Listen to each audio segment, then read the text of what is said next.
आज या ठिकाणी उपस्थित असलेले सर्व माझा कलाकार समाज, आपण जर बघितलं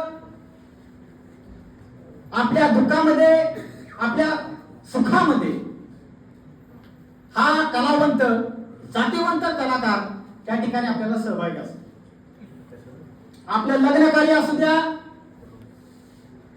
अजून कुठलंही दुसरं कार्य आपलं असू द्या, त्या ठिकाणी त्या कार्यक्रमाला त्या कार्यक्रमामध्ये जीव घालण्याचं काम आपला हा कलाकार करत असतो. वरातीमध्ये जर आपण बघितलं तर रात्रीच्या 12-12, 2-2 वाजतात तरी सुद्धा कलाकार आपला थकत नाही. त्या कलेच्या माध्यमातून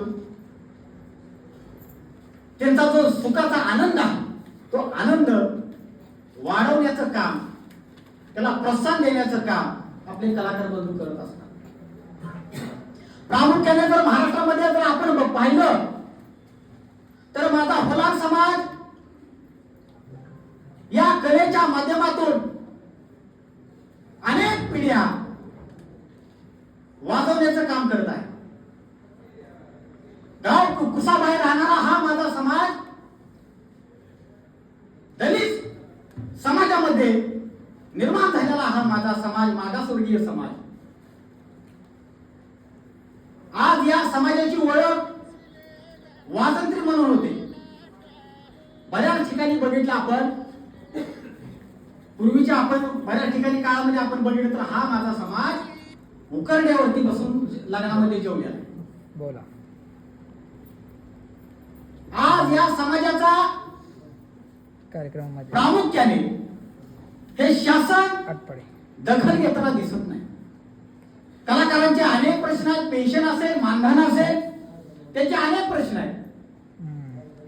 एखाद्या आपल्याला सुपारी भेटली वाजवण्याची, त्या ठिकाणी जात असताना अनेक अडचणी निर्माण होतात. मुलं बाळ त्या ठिकाणी तशीच सोडून त्या ठिकाणी सुपारी घेऊन वाजवून जायला लागते.